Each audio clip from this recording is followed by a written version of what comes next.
Hang Time is part of the Globally Balling Network, and you can check out our social media. That's facebook.com/globallyballin. Instagram, don't forget to follow us at Globally Ballin Official. And don't forget also to tweet us. You can tweet us your suggestions of who you want us to interview in all kinds of sports here in the Philippines.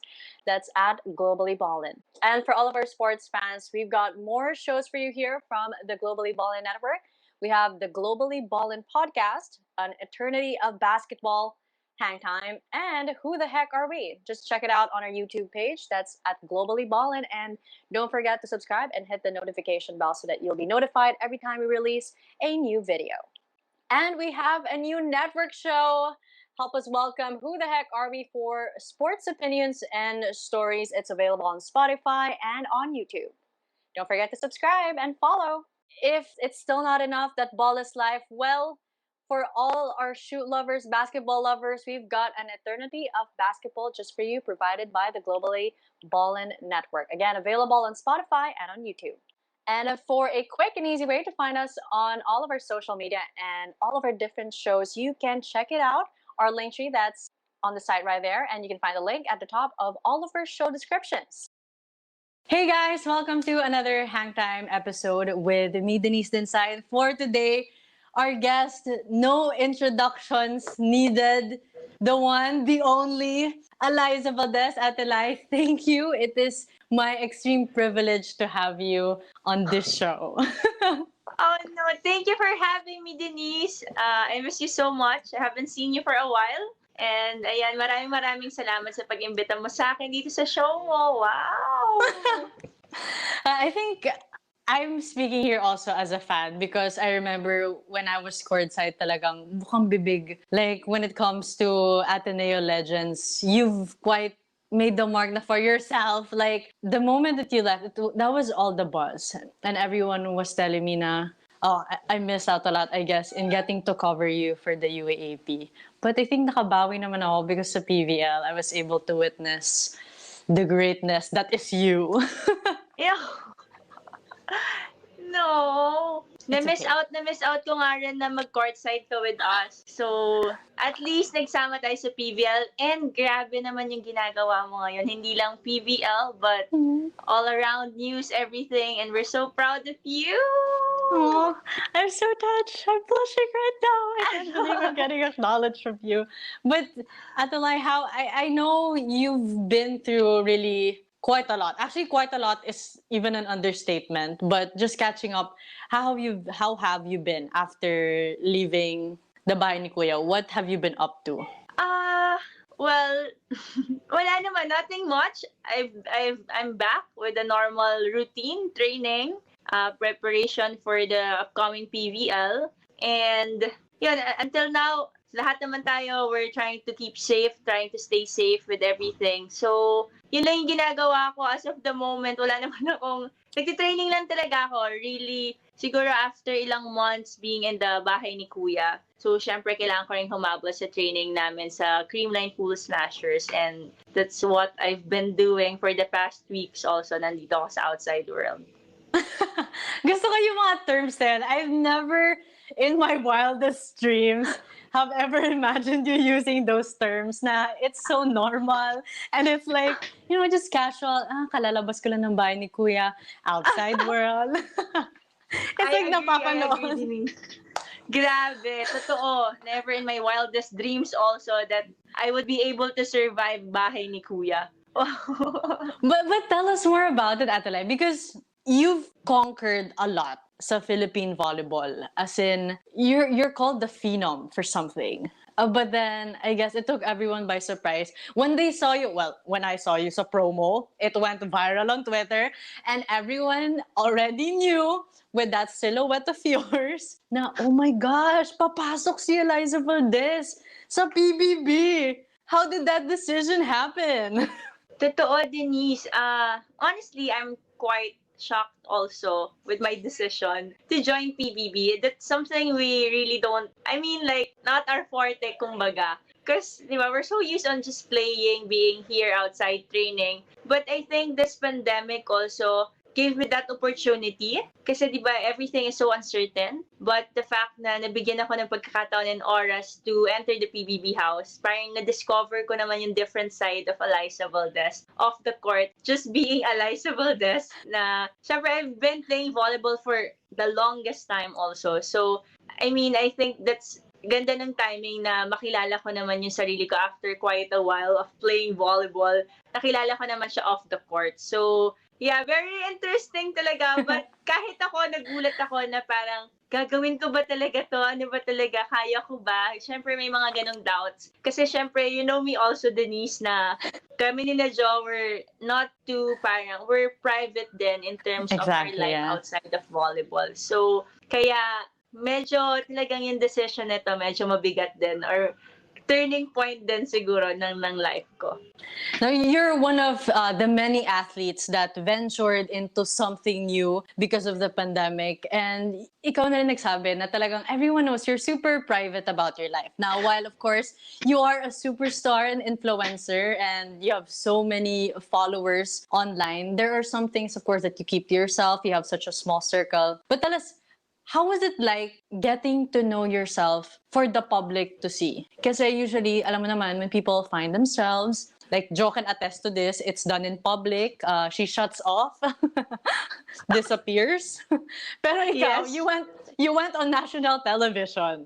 So, how was that experience of finding yourself, finding a new side of you na you have people also commenting even more? That's true, but I never felt that I was parang being recorded inside the house. I don't know why, but I felt comfortable talaga when I was inside the house. Being with strangers at first na mga kasama ko sa bahay ni Kuya turned into like my friends talaga. Siguro off the court. Siguro that's why na-enjoy ko din siya, Denice. Kasi, di ba, we're all surrounded by mga sports people also. And for the first time, parang nag-restart ako na entering the house. Wala akong kilala. And parang mas nakilala ko nga din yung self ko because wala akong masyadong kilala sa loob ng bahay ni Kuya. I just have to be myself. And that's what I did. And never really, siguro, hindi ko masyado pinansin yung mga camera. Kaya, grabe po yung mga nagawa ko sa loob ng bahay ni Kuya. Kaya naman, nag-enjoy din ako. Siguro, entering the house, yun na agad yung mindset ko. It's just to be myself, not really minding anything else. And just parang magkaroon talaga ng mag-build ng relationship sa loob ng bahay. And how does it feel like adding another aspect that you're good at? Because out of all your many accolades, lahat ng mga championships, MVPs, grand winner, dinagdag na rin ni Alyssa Valdez sa kanyang resume. So, what's the realization to also find out na, wow, I'm trying something new. Mabigat yung loob ko nung ginawa ko yung desisyon na to. Pero ang galing ko pala. Like, not to be mayabang or anything, but I can excel in this. And people like me. Like, I also won another medal in this. I think that's one of the things na parang na-appreciate ko din. Siyempre, going out of your comfort zone, you said it a while ago, we have a small circle din talaga, the support system that I have. Going out, siyempre, you don't know din talaga. People don't say naman na, you're like this, you're like that, di ba? When we're together. So when I was inside the house, parang na-appreciate ko na parang ganito pala din yung pwedeng makilala sa akin ng mga ibang tao. So, kaya parang yun din yung isa sa mga things na parang mako-confirm mo kung ano ba talaga yung ugali mo outside of your comfort zone. Kasi hindi mo talaga malalaman with sila Jho, with our friends, di ba? Parang sila talaga yung mga number one supporters mo talaga. Yeah. Parang ganun, they would just support you. And I think one of the realizations din na nakuha ko, talagang kailangan ko mag-volleyball lang, Denice. Ay mo maging recording artist. Parang nangyari din yun sa bahay eh. Talagang wala kang iba, wala kang choice. Pero I really enjoyed it, Denice. I think one thing na I loved about that experience was, hindi ko rin talaga siya magagawa outside the house. Kasi hindi ko naman siya itatry talaga. kasi I know my weaknesses also. Syempre, we know our weaknesses, Denise. And I think, yun yung pinarealize din sa akin ni Kuya. Yeah, we all have our weaknesses, but you have to embrace it. May it be dancing, singing, acting, whatever. Because parang mas nakilala ko yung self ko nga and mas napatunayan ko talaga kung ano yung ipaprioritize ko in life. Makikikuya na rin ako, Ate Laia. Kasi parang, I feel like I belong, you know? But, Yes. no, that's so beautiful that you said that, na parang, it was, Kuya, it so feels weird. But Kuya made you realize na parang, you know, even if you're put into these uncomfortable situations na talagang out of your comfort zone, you keep pushing for it at saka nakikita mo na kaya mo pala. Now, you've always been such an inspiration to so many people, little girls, everyone, not just girls, boys, like lahat-lahat na, you're like a beacon of hope for them. And not just because, of course, na you play volleyball, but now, with the values that you're imparting, what were the reactions also of your fans when they found out na, oh, magpi-PBB ka, tapos ano yung naging response nila na nakilala ka nila, I guess, in a more, quote-unquote, intimate manner. Kasi yun na nga, pinapakita kayo lahat eh. I've never heard anything because, di ba, entering the PBB, wala ka naman masyadong sasabihan, only your friends and families and loved ones. So, when I came out, some of the fans naman already knew na I'm medyo like this din talaga. Yeah. Walang talent, kumbaga.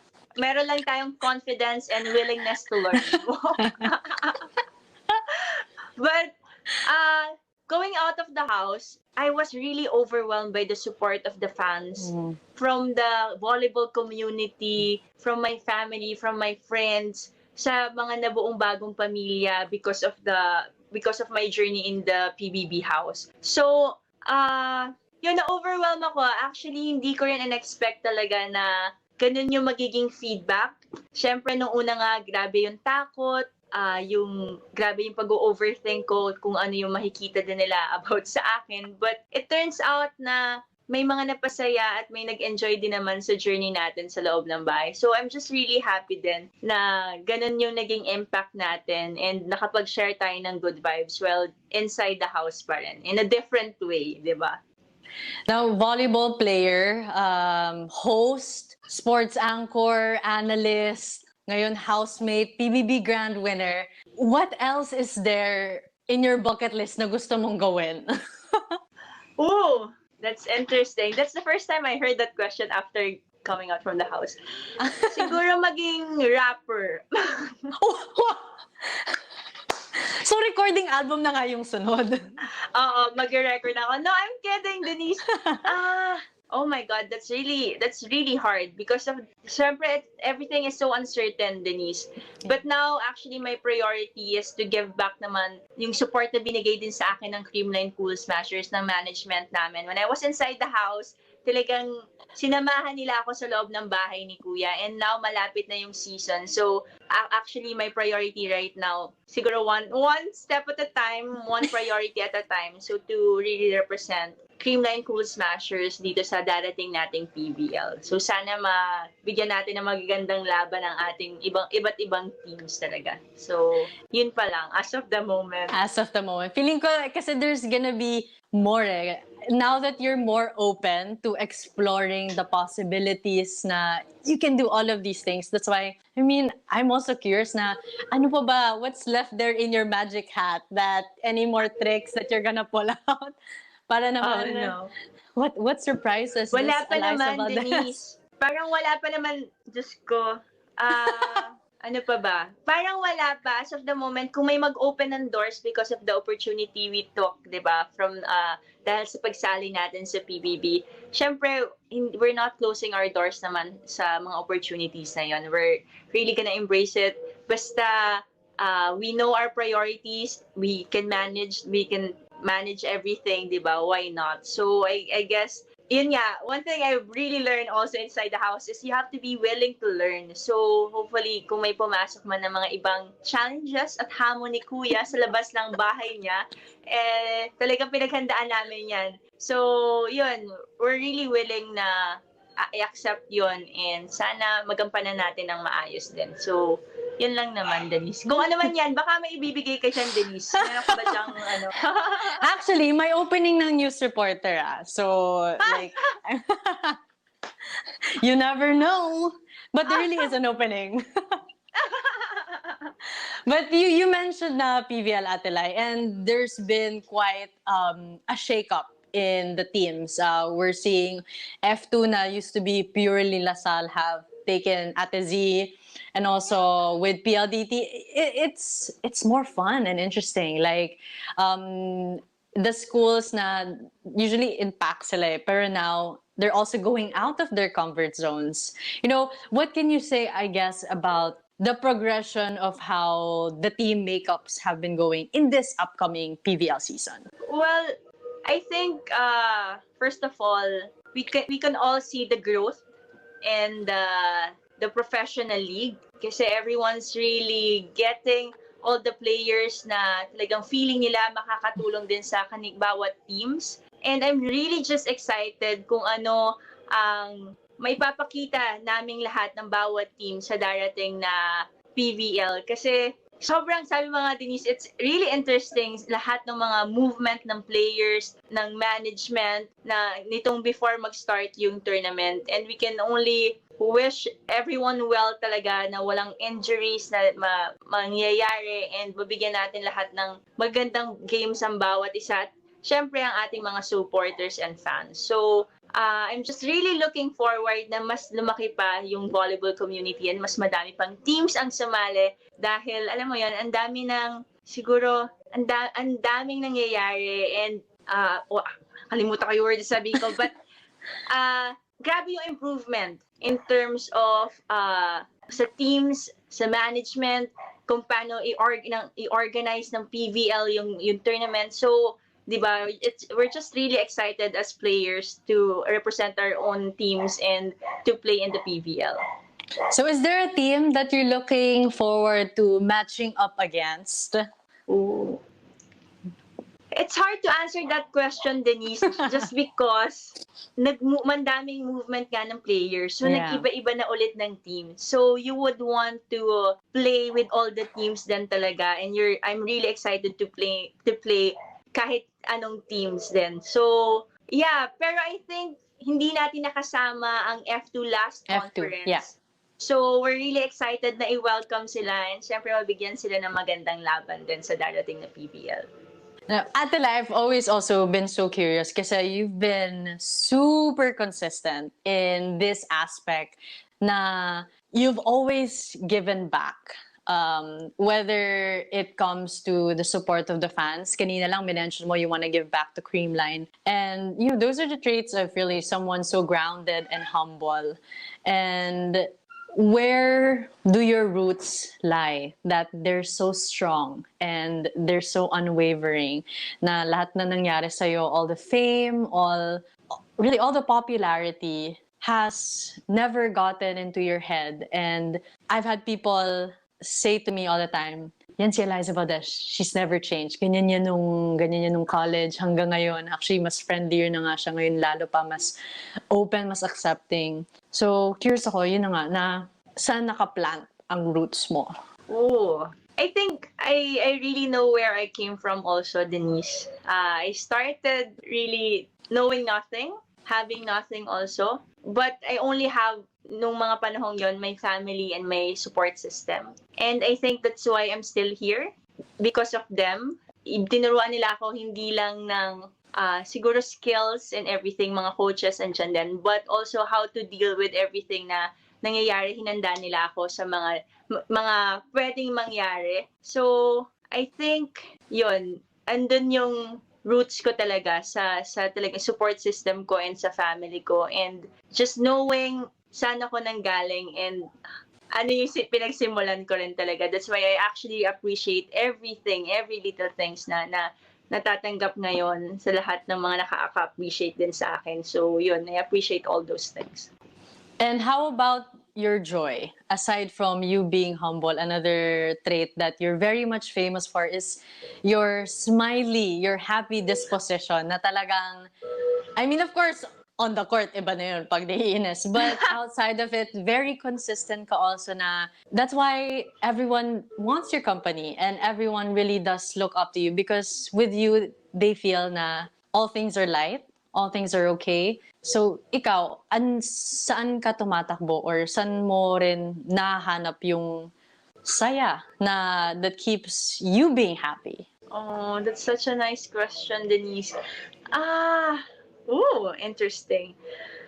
I would say, that's so I really nice. wanted this interview. I told you. I really wanted this Ay, that's interview. so nice. That question is so nice.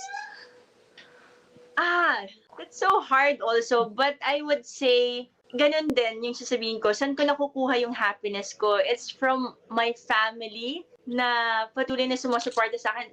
Support system ko. Sa fans ngayon na extended family natin sila, 'di ba? So sila din talaga yung nagbibigay ng saya. Pero I think andyan din sila Kiefer also na talagang nagbibigay din ng saya. But siguro yung outlet ko, pag may mga pinagdadaanan tayo, hindi ko rin actually alam kung ano. Actually sports pa din. I would try different sport. I would give my effort and ilalabas ko yung emotions ko through sports. And napapasaya ko niya, nare-release ko yung stress. And I would say also my pets, my dogs. Diba? Yeah. Parang You kahit celebrated hindi the nila birthday lang. Yeah. Yeah, si Blakey. Kaka-birthday lang ni Blakey. Kahit hindi nila, my dogs. Oh my God, naka-photo of my dogs. Para silang yung family mo eh. Even if wala silang sinasabi, you can feel their love, di ba? Nagkikare din sila sa'yo. So I guess, isa sa mga happiness ko talaga yung mga si Blakey, si Louie, and Rocky. Aside from my family and friends and loved ones, si Keeper also. So, yan, and sport. So, sila din yung isa sa nagbibigay sa akin ng saya. Now, as we're really getting to know so much more about you and really parang what makes Alyssa, na ikaw na rin nagsabi na family for you is very fluid in a sense that you don't stick to just blood. Na it is also anyone that you so willingly and warmly accept into your life. How would you define your family? And this isn't just yung pamilya, nanay, tatay, mga ganun, but also everyone else that was there for you. Because you also count your fans, your supporters, your friends as part of that family of yours. And you really opened your arms so wide. And everyone has accepted you the same way you accepted them. Oo. Sa family ko, to everyone na talagang sinamahan ako through thick and thin, I would say one word to describe them. It's really unconditional. Kasi hindi nila ako iniiwan or talagang sa family ko, syempre, andyan sila forever and ever to my tatay and nanay. To the supporters, kahit saan, hindi sila din naghihingi ng kapalit sa pagmamahal na binibigay nila sa akin. And parang feeling ko, that's the love you want also, na parang it's very healthy. Parang binibigyan nila ako ng motivation also to keep on going. Sila din yung naging inspirasyon ko kung bakit patuloy akong lumalaban at tinatry kong galingan sa mga laro ko is parang because of them also. So siguro, pero yung pagmamahal na binibigay nila sa akin, sobrang unconditional. Kaya naman, sobrang mahal na mahal ko din sila. Hindi ko alam kung paano ibabalik yon, pero kahit wala silang hinihingi nga, parang andyan pa rin sila forever. So talagang unconditional yung pagmamahal na binibigay nila sa akin. And then cue sana all. But you know what they say? You know what they say na, especially now, na walang forever. But you've constantly said it, kanina lang in your answer, that no matter what happens, nandyan sila. And, a relationship, a family is a two-way street. You've said that this is what you've received from them. What's your secret to having this kind of an unconditional love and a forever relationship with your family? Oh, I think we built the trust with each other. Hindi man kami ganun palagi nag-uusap-usap. Hindi man kami palagi nagkikita. Hindi man kami palagi nagkakaroon ng interaction.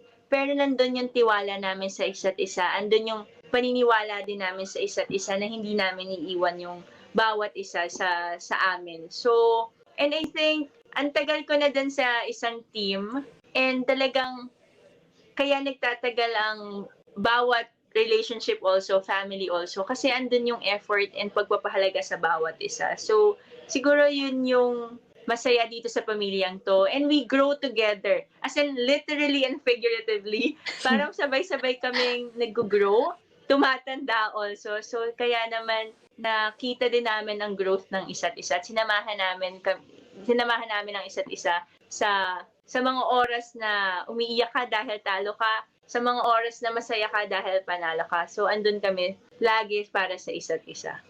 Ano eh?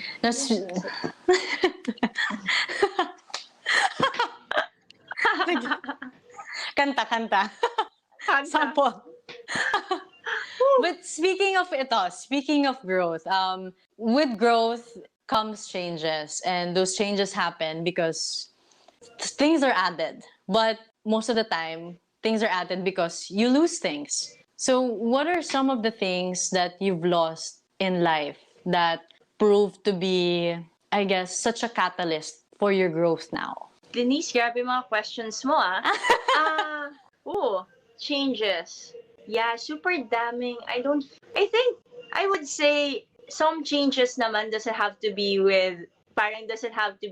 bad or, diba, na iiwan mo sila. Some of the changes naman are, ini-improve mo lang talaga yung sarili mo. Ini-improve mo lang yung samahan mo with everyone. Or, sa lahat. Parang, for me, those changes talaga, I would say, madaming nagbago dahil maraming nag-improve.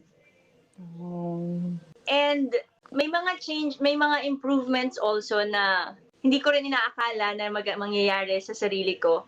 And that's when I know na talagang for keeps din talaga yung family na nabuo ko. Dahil talagang sinamahan din nila ako. Kahit yung sa mga improvements na yon ay hindi din nila inaakala. You get me? But yeah, I think those are the improvements also na, syempre, we grow as a human being, not just an athlete, as an individual also. And talagang, pero sa lahat ng improvements na yon, sobrang dami kong natutunan. And actually, yun yung binaon ko para din naman magkaroon ng improvement sa sarili ko. So, kaya wala namang masamang pagbabago or wala akong kailangan na iwan or bitawan kung may nagbago man or may pagbabagong kailangan gawin, dahil naniniwala ako na kailangan kong dalhin yung mga learnings doon sa mga changes na yon para mas mag-improve pa ako as a person and as an individual siguro.